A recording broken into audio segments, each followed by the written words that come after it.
Shalom. First and foremost, I want to give all praises, glory, and honor to Yahweh, Bahashem, Yahweh Shai, Bahashem, Rachakwadash. Double honors to the elder apostles of Great Millstone who rule well. And much love and salutation to the Akim out there pushing out this word and truth and sincerity. It's going to be a quick video, Lord, so it's edifying to the hopeful elect. And I'm just going to go in, to hell with these people. We're here to do a job, whether they're here, whether they forbear. We're giving them the warning. We're giving the people the warning. It's not up to us whether they're going to get it or not. We're just here to do our job. 2nd Ezra 9:13 says, "And therefore be thou not curious how the ungodly shall be punished and when, but inquire how the righteous shall be saved, whose the world is and for whom the world is created." So that's it. That's what we're worried about. And that's what you should be worried about. How we going to get delivered. How the righteous should be saved. What do you need to be doing? What manner of person ought you to be, knowing all these things are coming? Right? That's what we're here for. All right? We're not curious how the ungodly are going to perish. Right? Matter of fact, let me see here. Let's rock here. Let me get the G&T real quick. Get it out of my book bag. Bear with me. Slovakia. Let's see here. And the G&T, see what it says there. 2nd Ezra 9:13. In the G&T, it says, "Therefore, Ezra, you should stop asking questions about how the wicked will be punished. Instead, be concerned about how and when the righteous will be saved. The world was created for them and belongs to them." There you go. That's what we're concerned with. How can we get delivered? How can we receive salvation? And it doesn't matter if people believe, okay? We know, at this point you should know, that the majority of our people are going to perish, all right, like their own dung. Romans 3:3, "For what if some did not believe? Shall their unbelief make the faith of the Most High without effect? God forbid. Yea, let the Most High be true, but every man a liar, as it is written, that thou mightest be justified in thy sayings and mightest overcome when thou art judged." So we're going to overcome through the words that we speak.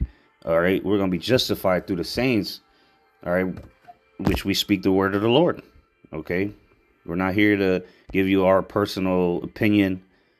All right. Or personal interpretation. No, we're telling you what the Lord said. That's it. The warning, give you the Lord's, was it Ezekiel 3? Give them warning from me.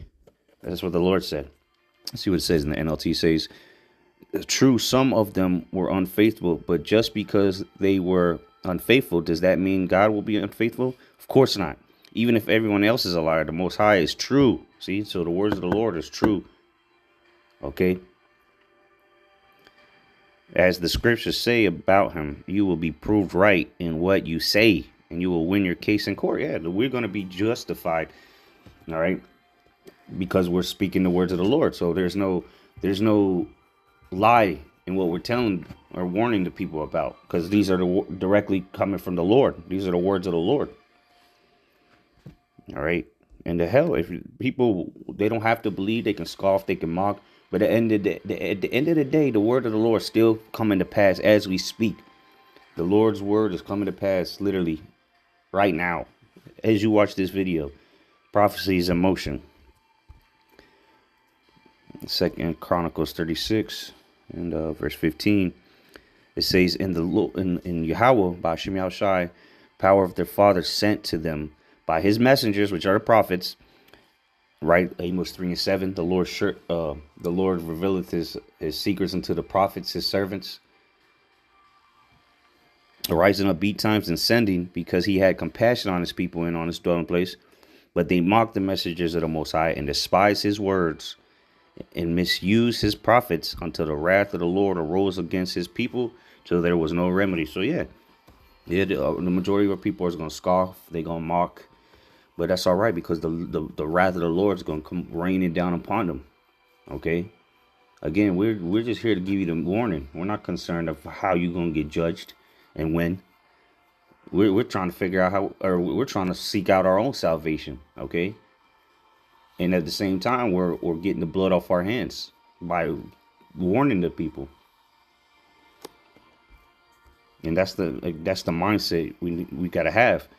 Because if you're worried about these people, you're going to end up falling with them. We can't save them. All we can do is warn them. Let's go to Jeremiah. Let's see here, 6.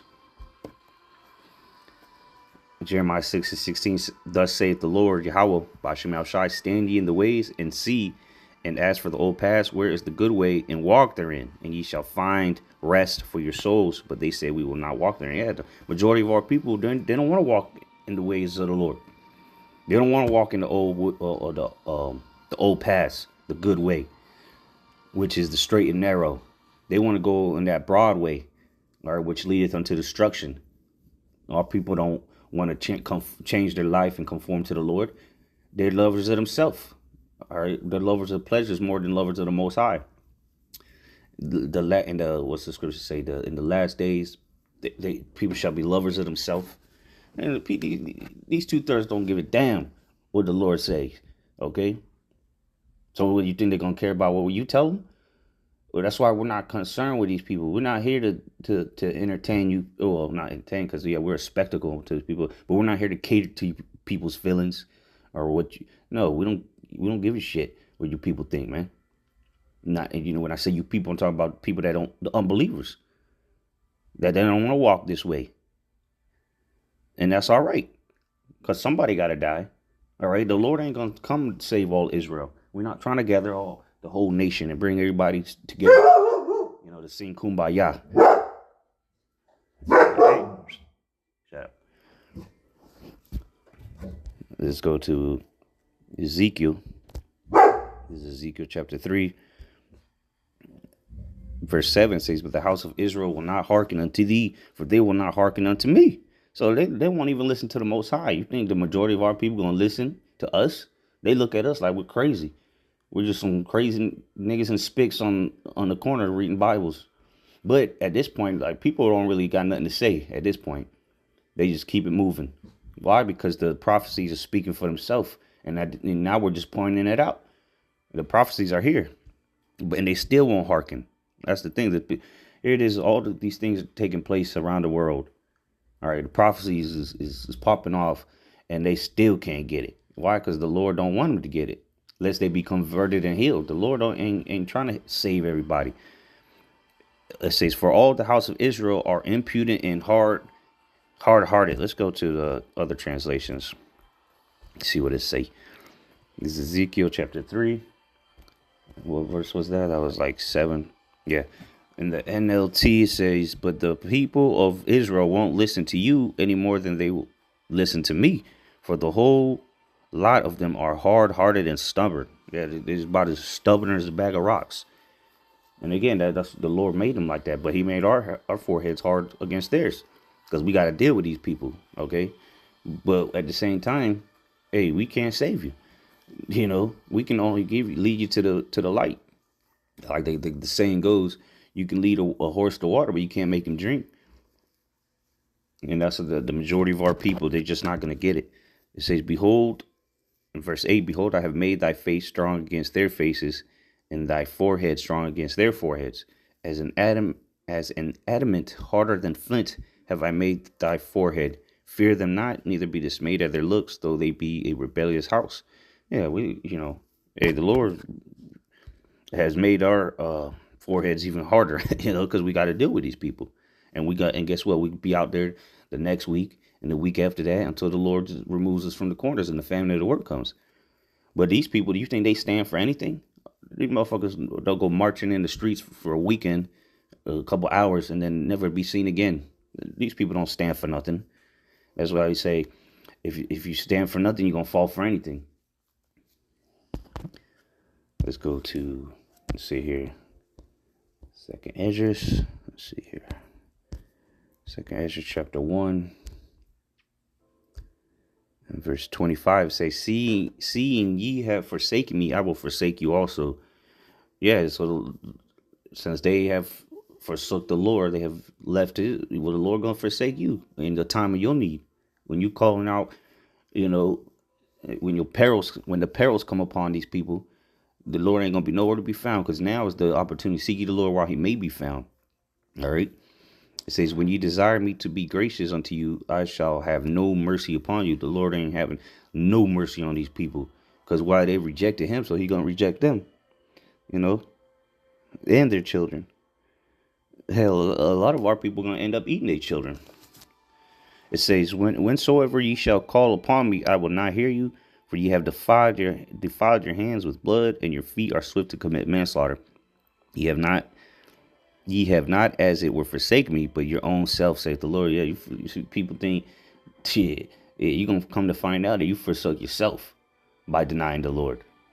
Because now you're going to be left out there to go down to Egypt for help and be destroyed. But again, we got it. We got the blood off our hands because we warned them. And then the day's going to come where they're going to know. They're going to like, damn, them guys were right. But it's going to be too late for you. And then this will, Ezekiel 33. And when this cometh to pass, lo, it will come. Then shall they know a prophet hath been among them. Then it's going to be too late for your ass. When you realize that there was a prophet among you, there on the highways and byways or in your personal life, then the Lord's going to remove them from the highways and hedges. And the NLT says, but when all these terrible things happen to them, and that's what's coming, miserable things, terrible, all right, savage times are coming, as they certainly will, then they will know a prophet has been among them. So, hey, again, we're not curious how the wicked is going to be punished, on the unrighteous is going to be punished, and when. We know it's coming regardless. And they will know too when that time comes. When all hell breaks loose and these people are starving to death, military troops busting through their doors, starvation through the streets of America, then they're going to know the prophet was among them. And then it's going to be too late for the majority of them. So, hey, tough luck. We're going to continue to serve the Lord. Like Joshua said, for me and my household, we're going to serve Yahweh Ba'Shem Yahweh Shai. You people are going to serve your idols, which is going to fail you. So, hey, with that, Lord's willing, this was edifying. We're going to give all praises, glory, and honor to Yahweh Ba'Shem Yahweh Shai, Ba'Shem Rechakadash. Double honors to the elder apostles of Great Millstone who were well. And much love and salutation to the elect. Shalom.